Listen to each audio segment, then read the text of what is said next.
नमस्कार आमी लोपामुद्रा लोपामुद्रा शखेर घरे सकलके जानाई स्वागत। आशा करी सबाई भालो आछेन और आमिও मोटामुटी भालोई आछि। तो आज के आमी निये चले एसेछि एकटा रेसिपि, सेटा हलो माशरूम, जेटा आमादेर एदिके बोले शीख छातु बा अष्टमी छातु, जेटा এই ভাদ্র আশ্বিন মাসে পাওয়া যায়। তো চলুন রেসিপিটি বানানো যাক। এই যে এগুলো হচ্ছে অষ্টমী ছাতু বলে বা আমরা এখানে বলি শিখ ছাতু। আপনারা কে কি নামে জানেন অবশ্যই আমাকে কমেন্ট করে বলবেন। মাশরুমগুলোকে আমি আগেই গোটা গোটা ধুয়ে নিয়েছি, মাটি থাকে তো ওই জন্য আমি এগুলো আগে গোটা গোটা ধুয়ে নিয়েছি। এরপর এগুলোকে আমি ছোট ছোট করে কেটে নেব। তো চলুন মাশরুমগুলো কেটে নিই।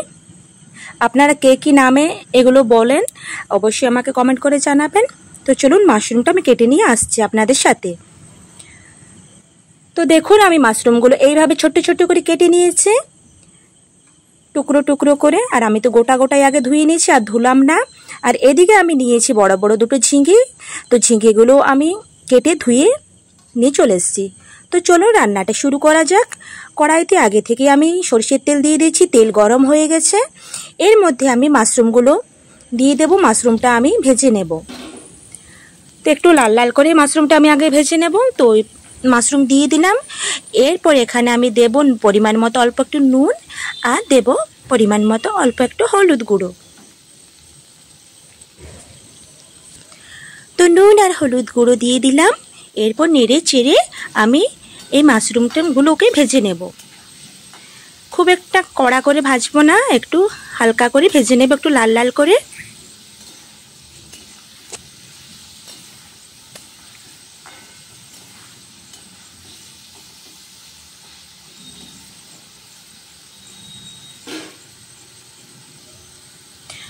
তো দেখুন আমার কিন্তু মাশরুমগুলো একদম ভাজা হয়ে গেছে, একটু লাল লাল করে ভেজে নিয়েছি। আমি এবার একটা পাত্রের মধ্যে তুলে নিচ্ছি। মাশরুমটাকে একটু ভালো করে না ভাজলে না ওর একটা লেলপেলানি ভাব থাকে, সেটা চলে যায় আর কি। তো ওই তেলের মধ্যে আমি ঝিঙেগুলো দিয়ে দেব, ঝিঙেগুলো ভেজে নেব ভালো করে। ঝিঙের টুকরোগুলো দিয়ে দিলাম। এরপর ঝিঙের মধ্যে আমি অল্প একটু পরিমাণ মতো নুন আর হলুদ দিয়ে দেব।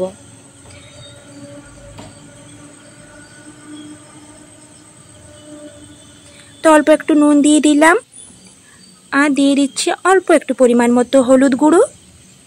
এরপর নেড়ে চেড়ে আমি এটা একটু ওই 1 থেকে 1.5 মিনিটের মতন একটু ঢাকা দিয়ে দেব, যাতে ঝিঙেটা একটু তাড়াতাড়ি সেদ্ধ হয়ে যায়। বেশিক্ষণ না, 1.5 মিনিটের মতন ঢাকা দিয়ে দিলাম। এরপর ঢাকনা খুলে নিচ্ছি।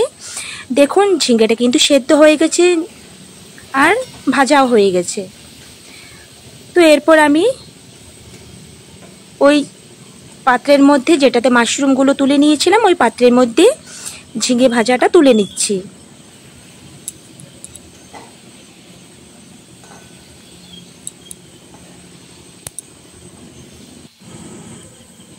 তো ঝিঙে ভাজাটা তুলে নিলাম।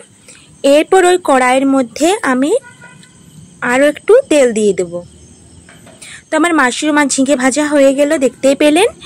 এরপর কড়াইয়ের মধ্যে আবার একটু সরষের তেল দিয়ে দিচ্ছি। এরপর তেল গরম হলে ওর মধ্যে দিয়ে দেবো অল্প একটু পাঁচফোড়ন দিয়ে দিলাম। এরপর আমি কেটে রাখা দুটো পেঁয়াজ আর 6টা কাঁচা লঙ্কা চেরা দিয়ে দিলাম। এই পেঁয়াজ আর কাঁচা লঙ্কাগুলো আমি খুব ভালোভাবে এবারে একটু লাল লাল করে ভেজে নেব।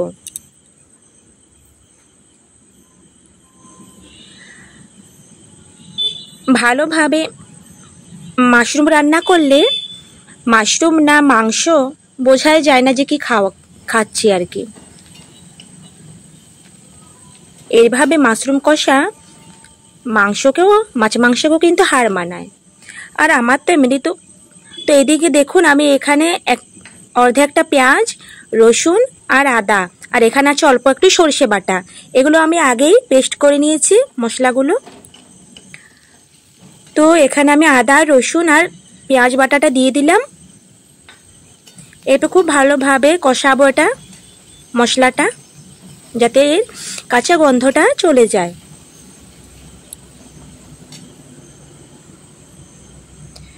তো এটা একটু ভাজা ভাজা হয়ে যাক, তারপর আমি ওই যে সরষে বেটে রেখেছিলাম ওটা পরে দেব।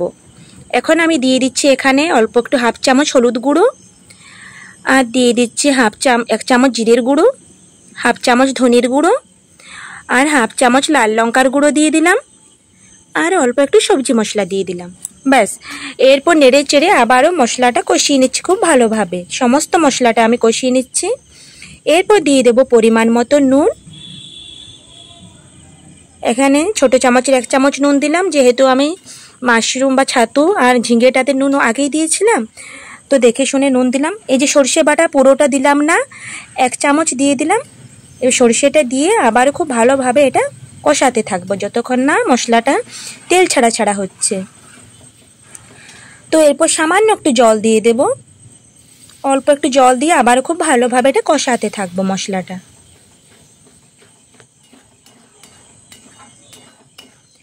আমার তো মাছ মাংসর থেকে এরকম মাশরুম ভীষণ পছন্দের একটি, আমার মাশরুম খেতে ভীষণ ভালো লাগে। তো কষানো হয়ে গেছে দেখতেই পেলেন। এরপর আমি ঝিঙে আর মাশরুম ভাজাটা দিয়ে দিলাম। এরপর খুব ভালোভাবে এটা কষাতে থাকবো। আমি এটা 1 মিনিটের মতন কষাবো। গ্যাসটা আমি এখন একদম লো ফ্লেমে করে দিয়েছি। এটা আমি এখন 1 মিনিটের মতন কষাতে থাকবো।